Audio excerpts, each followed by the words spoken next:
ಈ ತರ ನಾವು ಕಲ್ತೀವಿ ಮ್ಯಾಮ್.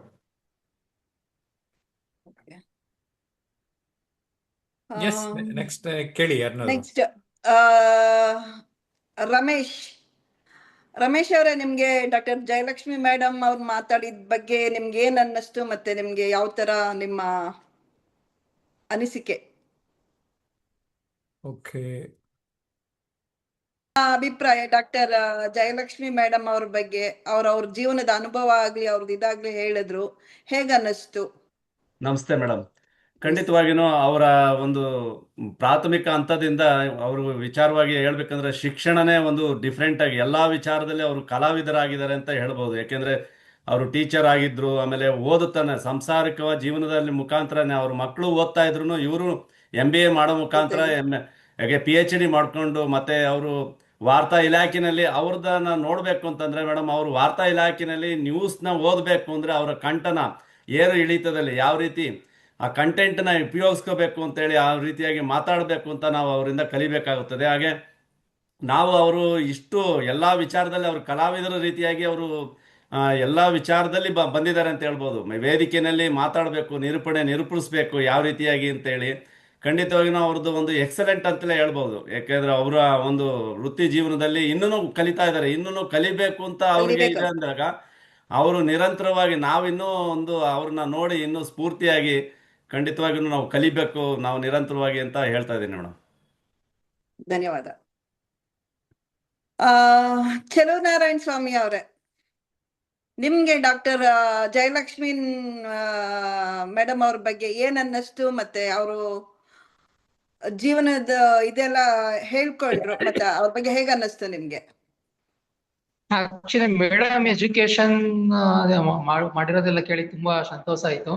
ತುಂಬಾ ಸಬ್ಜೆಕ್ಟ್ ನ ಅವರು ಸ್ಟಡಿ ಮಾಡಿದ್ದಾರೆ, ತುಂಬಾ ನಾಲೆಡ್ಜಬಲ್ ಇದ್ದಾರೆ ಮೇಡಮ್. ಮತ್ತೆ ಭಾಷಣ ಮಾಡ್ಬೇಕಾದ್ರೆ ನಾವು ಕಂಟೆಂಟ್ಗೆ ರಿಲೇಟೆಡ್ ಆಗಿ ಮತ್ತೆ ಹೇಳ್ಬೇಕಾದ್ರೆ ಅದನ್ನ ಅಂತ್ಯಪ್ರಾಣ ಮಹಾಪ್ರಾಣ ಅಂತ್ಯಪ್ರಾಣ ಬಗ್ಗೆ ಮತ್ತೆ ಒಂದು ಡಾಕ್ಟರ್ ವಿಜಯಲಕ್ಷ್ಮಿ ಮೇಡಮ್ ಅವ್ರು ಇವತ್ತು ಇದ್ರ ಬಗ್ಗೆ ಅವ್ರದ್ದು ಎಜುಕೇಶನ್ ಬಗ್ಗೆ ಆಗ್ಲಿ, ಅವರ ದಿನ ಅವ್ರು ಮಾಡ್ತಾ ಇದ್ದಿದ್ರ ಬಗ್ಗೆ ಆಗಿ ಎಲ್ಲ ಹೇಳಿದ್ರು. ನಿಮ್ಗೆ ಯಾವ ತರ ಅನ್ನಿಸ್ತು? ನಿಮ್ಗೆ ನಿಮ್ಮ ಅನಿಸಿಕೆ ಏನು ಸುದರ್ಶನ್? ಮತ್ತೆ ಮೇಡಮ್, ಅವರ ಎಜುಕೇಶನ್ ಬಗ್ಗೆ ಅಂತ ಬಂದಾಗ ಅವ್ರು ತುಂಬಾ ಚೆನ್ನಾಗಿ ಓದಿದ್ದಾರೆ. ಅದು ಎಜುಕೇಶನ್ ಬೇರೆ. ನಾನೀಗ ಕಲ್ತಿದ್ದು ಅವರಿಂದ ಇನ್ನೊಂದೇನಂದ್ರೆ, ಯಾವುದೇ ಚಾನ್ಸ್ ಸಿಗ್ಲಿ ನಾವ್ ಅದನ್ನ ಹುಡ್ಕೊಂಡು ಹೋಗ್ಬೇಕು. ಯಾವ್ದು ಕೂಡ ಯಾವುದೇ ಸಣ್ಣ ಚಾನ್ಸ್ ಸಿಕ್ಕಿದ್ರು ಕೂಡ ಬಿಡಬಾರ್ದು ಅಂತ ಹೇಳ್ಬಿಟ್ಟು. ಮತ್ತೆ ಹೊಸದಾಗಿ ಅವರು, ನನಗಿದುವರೆಗೂ ಗೊತ್ತಿರ್ಲಿಲ್ಲ, ಅಲ್ಪ ಪ್ರಾಣ ಮತ್ತೆ ಮಹಾಪ್ರಾಣನ ಪ್ರಾಕ್ಟೀಸ್ ಮಾಡೋದಕ್ಕೆ ಒಂದು ಶೀಟ್ ಟೆಕ್ನಿಕ್ ನ ಹೇಳ್ಕೊಟ್ರು. ಯಾವಾಗ ಮಹಾಪ್ರಾಣನ ನಾವು ಉಚ್ಚಾರಣೆ ಮಾಡ್ತೀವಿ, ಆ ಶೀಟ್ ವೈಬ್ರೇಟ್ ಆಗೋ ರೀತಿ ಉಚ್ಚಾರಣೆ ಮಾಡ್ಬೇಕು, ಅವಾಗ ನಮ್ಮ ಉಚ್ಚಾರಣೆ ಸರಿ ಇದೆ ಅಂತ ಹೇಳ್ಬಿಟ್ಟು ಮಹಾಪ್ರಾಣದ ಬಗ್ಗೆ. ಮತ್ತೆ ಇನ್ನೊಂದ್ ನಾನು ಅವರಿಂದ ಕಲ್ತಿದ್ದೇನೆಂದ್ರೆ, ಒಂದ್ಸರಿ ನಮ್ಮ ವಾಯ್ಸ್ ಆಚೆ ಬಂತು ಅಂದ್ರೆ ಅವಕಾಶಗಳು ತನ್ನೆಚ್ಚಿಗೆ ತಾನೇ ತೆರೆದುಕೊಳ್ತವೆ. ಬಟ್ ನಾವು ಒಂದ್ಸರಿ ನಮ್ಮ ವಾಯ್ಸ್ ನ ನಾವು ಒಂದ್ಸರಿ ಆಚೆಗೆ ಬಂದ್ರೆ ಅವಕಾಶಗಳು ತನ್ನೆಚ್ಚಿಗೆ ತಾನೇ ಬರುತ್ತೆ ಅಂತ ಹೇಳ್ಬಿಟ್ಟು ಅನ್ನೋದನ್ನ ಒಂದು ಕಲ್ತೆ ಮೇಡಮ್. ಧನ್ಯವಾದಗಳು ಮೇಡಮ್. Thank you. ನಮಸ್ಕಾರ ವೀರನ್ವಂತಪ್ಪ ಅವ್ರಿಗೆ. ನಮಸ್ಕಾರ ಮೇಡಮ್. ನಮಸ್ಕಾರ ಮೇಡಮ್, ಹೇಳಿ ಸರ್. ಇವತ್ತು ಅವರು ಹೇಳಿ ಸರ್. ಮೇಡಮ್, ಜಯಲಕ್ಷ್ಮಿ ಮೇಡಮ್ ಅವರು ಪ್ರಥಮ ಹಂತದಿಂದ ಅವರು ಕೊನೆಯವರೆಗೂ ಅವರ ಒಂದು ಪ್ರಜ್ಞೆ, ಒಂದು ಅಗಾಧ ಒಂದು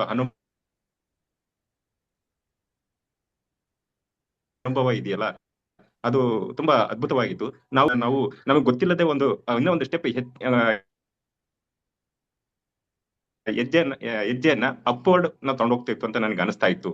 ಯಾಕಂದ್ರೆ ಅವರ ಒಂದು ತಿಳುವಳಿಕೆ, ಒಂದು ನಾಲೆಡ್ಜ್, ನಾವು ಒಂದು ಹೆಜ್ಜೆಯನ್ನ ಮುಂದೆ ಹೋಗ್ತಂದ್ರೆ ನಾವು ಒಂದು ಸಿಂಪಲ್ ಆಗಿ ಹೇಳ್ತಿದ್ದೀನಿ madam. Okay, thank you madam. Srikanth Badiga ಅವರೇ, ನಿಮ್ಮ ಅಭಿಪ್ರಾಯ? ನಮಸ್ತೆ ಮೇಡಮ್. ನಮಸ್ತೆ. ಡಾಕ್ಟರ್ ಜಯಲಕ್ಷ್ಮಿ ಮೇಡಮ್ಗೆ ಮತ್ತೆ ಸಾಹೇಬ್ರಿಗೆ ನಮಸ್ಕಾರ. ಅವರು ಮೇಡಮ್ ಅವ್ರು ಹೇಳಿದ್ದು ನನಗೆ ವೇದಿಕೆ ಮೇಲೆ ಜನರ ಜೊತೆ ಹೇಗ್ ಮಾತಾಡ್ಬೇಕು ಮತ್ತೆ ಧ್ವನಿ ಹೇಗ್ ಸ್ಪಷ್ಟವಾಗಿರ್ಬೇಕು ಅನ್ನೋದು ಗೊತ್ತಾಗೋಯ್ತು.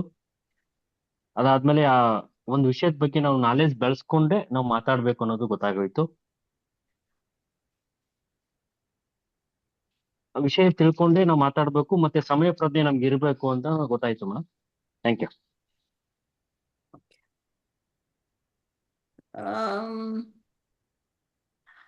ದರ್ಶನ್, ನಮಸ್ಕಾರ ದರ್ಶನ್. ನಮಸ್ತೆ ಮೇಡಮ್. ಹೇಳಿ ಮೇಡಮ್.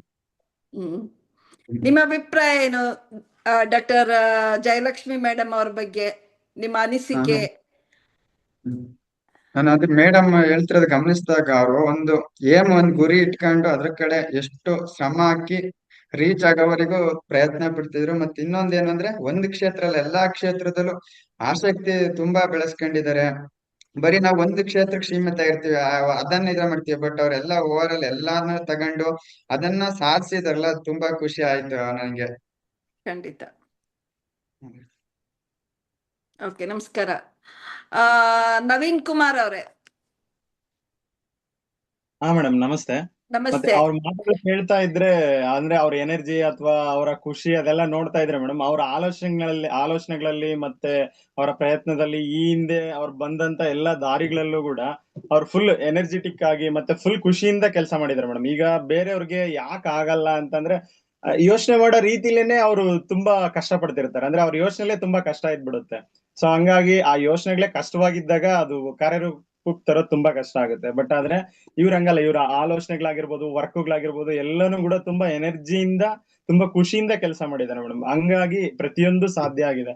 ಅವರು ಕೆಲವೊಂದು ಮಾತು ಹೇಳ್ತಾ ಇದ್ರು ಸೆಂಟ್ರಲ್ ಉದಾಹರಣೆ ಕೊಡುವಾಗ, ನಾವ್ ಎಷ್ಟೇ ಚೆನ್ನಾಗಿ ಒಳ್ಳೆ ರೀತಿ ಡ್ರೆಸ್ ಮಾಡ್ಕೊಂಡು ಹೋಗಿ ಅಲ್ಲಿ ಮಾತಾಡೋದಕ್ ಆಗಿಲ್ಲ ಅಂತಂದ್ರೆ ಅದು ಉಪಯೋಗ ಇಲ್ಲ ಅಂತ. ಬಟ್ ಆದ್ರೆ ನಮ್ಮ ಮಾತು ಅಥವಾ ನಮ್ಮ ಕೆಲವೊಂದು ವಿಷಯಗಳನ್ನ ಅಥವಾ ಇನ್ನ ಈ ಹಾಡ್ಗಾರನೇ ಆಗಿರ್ಲಿ ಅಥವಾ ಮಾತುಗಾರನೇ ಆಗಿರ್ಲಿ, ಸ್ಟೇಜ್ ಮೇಲೆ ಏನಾದ್ರು ಚೆನ್ನಾಗಿ ಪರ್ಫಾರ್ಮ್ ಮಾಡ್ಬಿಟ್ರೆ ಅಲ್ಲಿರೋ ಡ್ರೆಸ್ಗೆ ಅವ್ರ ಮಾತಿಂದ ವ್ಯಾಲ್ಯೂಸ್ ಬರುತ್ತೆ ಹೊರತು ಆ ಡ್ರೆಸ್ ಇಂದ ಅವ್ರಿಗೆ ವ್ಯಾಲ್ಯೂಸ್ ಬರಲ್ಲ ಮೇಡಮ್. ಖಂಡಿತ. ಅಷ್ಟೇ ಮೇಡಮ್. ಧನ್ಯವಾದ. ಎಲ್ಲ ಸರ್ ಎಲ್ಲಾರು ಆಗಿದಾರ ಅನ್ಸುತ್ತೆ.